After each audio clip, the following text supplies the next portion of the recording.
भाइयों, बहनों और मेरे भक्त वत्सल सद्गुण प्रेमियों, जैसा कि आप सभी लोग जानते हैं कि गुरु पूर्णिमा इस साल 21 जुलाई 2024 को मनाई जा रही है।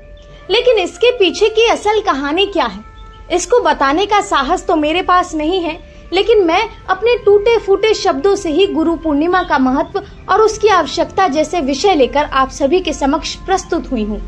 अगर आप लोगों को अच्छा लगे तो मैं इसे अपने गुरु जी का आशीर्वाद समझूंगी, जो गुरु और शिष्य के पवित्र संबंध को दर्शाता है। आज ही के दिन शिष्य अपने गुरु के प्रति कृतज्ञता व्यक्त करते हैं और उनके ज्ञान और मार्गदर्शन के लिए उनका सम्मान भी करते हैं। गुरु पूर्णिमा को भारत में आध्यात्मिक और अकादमिक दोनों तरह के गुरुओं के सम्मान में मनाया जाता है। ये त्योहार भारत के ही नहीं बल्कि विश्व के सभी धर्मावलंबी जैसे हिंदू, जैन और बौद्ध धर्म के अनुयायी मनाते हैं। तो चलिए शुरू करते हैं। पौराणिक मान्यता के अनुसार गुरु पूर्णिमा को महाभारत के रचयिता वेद व्यास का जन्म हुआ था और इसी के रूप में हम इसे मनाते भी हैं। और ये कहा जाता है कि उनके सम्मान में इस दिन को व्यास पूर्णिमा भी कहा जाता है।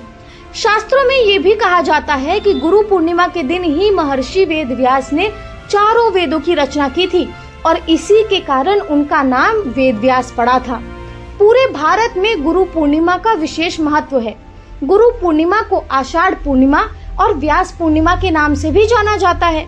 ये तो हो गई गुरु पूर्णिमा की बात, लेकिन मैं एक कहानी के माध्यम से गुरु की महिमा और उनके महत्व को समझाना चाहूंगी।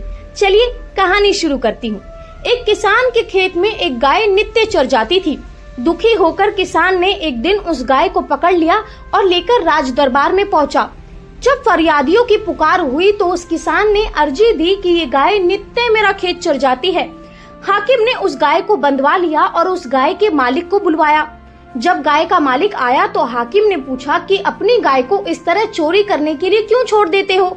गाय के मालिक ने कहा, महाराज, मेरा दोष नहीं है, ये गाय बहुत ही सीधी थी, कभी भी किसी का खेत नहीं खाती थी, पर मेरे पड़ोसी की गाय को देखकर इस गाय को भी चोरी की आदत लग गई। महाराज, उसी ने मेरी गाय को भी अपने जैसा बना लिया है। हाकिम ने पड़ोसी को बुलाया और पूछा कि तुमने ऐसी चोर गाय क्यों रखी है जो दूसरी गाय को भी चोर बनाती है। इस प्रश्न के उत्तर में उस पड़ोसी ने विनीत भाव से कहा, भगवान, इसमें मेरा कोई दोष नहीं है। पहले ये गाय बहुत ही सीधी और सुशील हुआ करती थी, पर जब से वो नया ग्वाला इसे चराने ले जाने लगा है तब से इसमें चोरी की लत पड़ गई है। हाकिम ने हुक्म दिया कि अच्छा, उस ग्वाले को पकड़ कर लाओ। ग्वाला आया, उससे पूछा गया कि तूने इस गाय को किस तरह चोरी करना सिखाया। ग्वाले ने उत्तर दिया, श्रीमान, मेरी अधीनता में चरने वाले सभी पशु कुछ दिन पूर्व तक बड़े ईमानदार थे, भूल कर भी किसी के खेत में मुंह न डालते थे, पर महाराज, जब से मोती यादव की गाय झुंड में आई है तब से सभी गाय बिगड़ गई है। उसी ने सभी अपने दुष्प्रभाव इन सारी गायों में डाल दिए हैं और इन सभी गायों को चोर बना दिया है। अब आप शायद समझ गए होंगे कि गाय कौन है, ग्वाला कौन है, खेत कौन है और मैं क्या कहने जा रही हूँ। अगर नहीं समझे तो अभी भी इस कहानी को अंत तक जरूर देखें और ध्यान से सुनें। आगे अब इस कहानी में आप लोगों को इस कहानी का सारांश भी मिलेगा। अगर ये कहानी आप लोगों को अच्छी लगी हो तो कृपया इस कहानी को और इस वीडियो को जाते जाते लाइक, शेयर, सब्सक्राइब जरूर करें। हाकिम ने सोचा तो सारा का सारा कसूर उस मोती यादव की गाय का ही है, इसे बांधकर कचहरी में ले आए। हाकिम ने भौहें तिरछी करके कहा, क्यों रे, तूने गाय को चोरी करना कैसे सिखाया।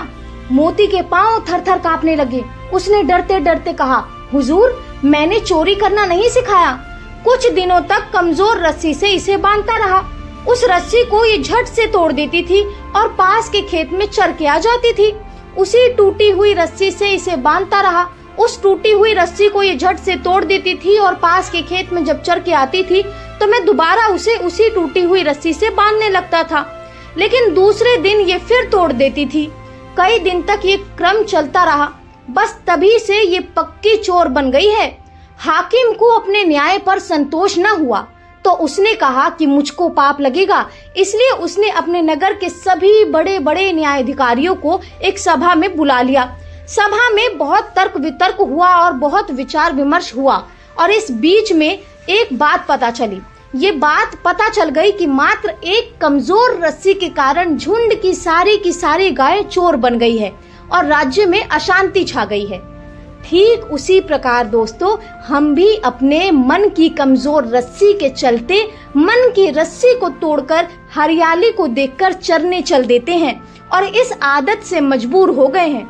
और ये एक चोर बहुत से चोरों को जन्म देती है। इसलिए अगर आपका मन इधर उधर भटके तो इसे भटकने न दे, सीधा गुरु की शरण में जाएं। गुरु ही आपके भटके हुए मन को बांधकर सही रास्ता दिखा सकता है। और साथ ही कबीर दास जी ने भी कहा है, गुरु सो ज्ञान जू लीजिए, शीस दीजिए दान, बहुतक भोंदू बही गए, सखी जीव अभिमान। फिलहाल सिर्फ इस वीडियो में इतना ही। और अगर ये वीडियो आपको अच्छी लगी हो तो इस वीडियो को जाते जाते लाइक शेयर सब्सक्राइब जरूर करें